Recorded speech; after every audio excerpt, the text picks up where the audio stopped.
Hi, I'm Lynn Wise, and with me today is Rebecca Keller. Today we're going to be talking about water sharing agreements along the Rio Grande River.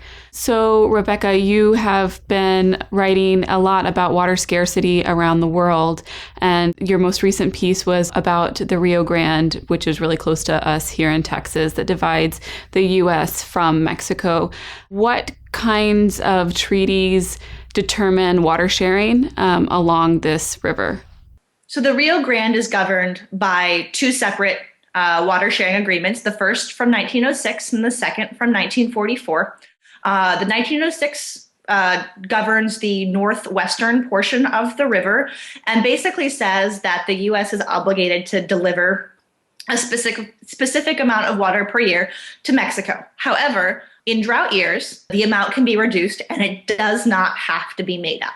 The 1944 treaty, which governs the southeastern portion of the river, and it requires that Mexico provide 1/3 of the water from its tributaries to the United States.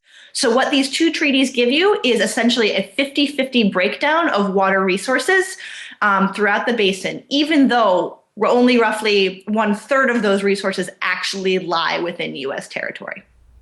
And what is this water used for? Is it drinking water? Is it used for agriculture, or kind of a mix of both? So it's used for all three. Agriculture is the primary consumer of the water, but it's also used for municipal use. There's a population growth in many of the urban areas along the border, and it's also used for manufacturing. The manufacturing sector in Mexico continues to grow, and it's a large part of economic diversification and Mexico's growing economy, especially in high-end manufacturing. And several of those facilities lie within the Rio Grande Basin. And we mentioned in this most recent piece that going forward, there will be conflict over this water, kind of disputes over how the water is divided. Can you tell us a little bit more about that?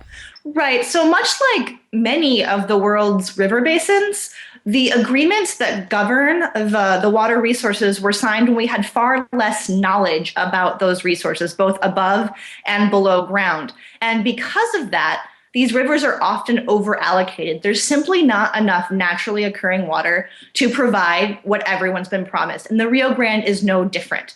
And as environmental and demand stressors continue to increase in that basin, that's only going to become a more prolific problem.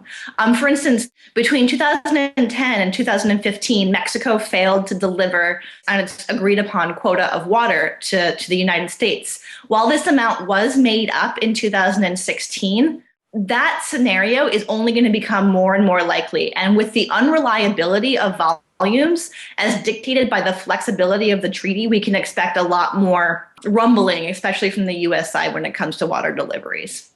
Is there the possibility that the treaty could be changed altogether? So altering water policy might be one of the hardest things to do politically. Water is often viewed as a right and not a commodity. And because of that, water treaties are extremely difficult to renegotiate. I was at a conference the other week and something just really stuck with me. At that conference, and they were just talking about California water management, they said that when asked, well, what's the easiest thing we could possibly change in order to better utilize these resources? And the answer the speaker gave was the weather. And I think that just about sums up a rather global view when it comes to water politics.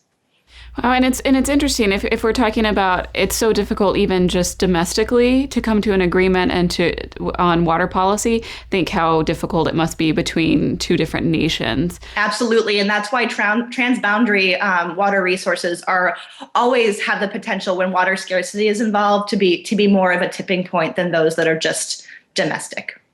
Well, thank you for shedding light on this. Thank you. For more on this and other topics, please visit stratfor.com.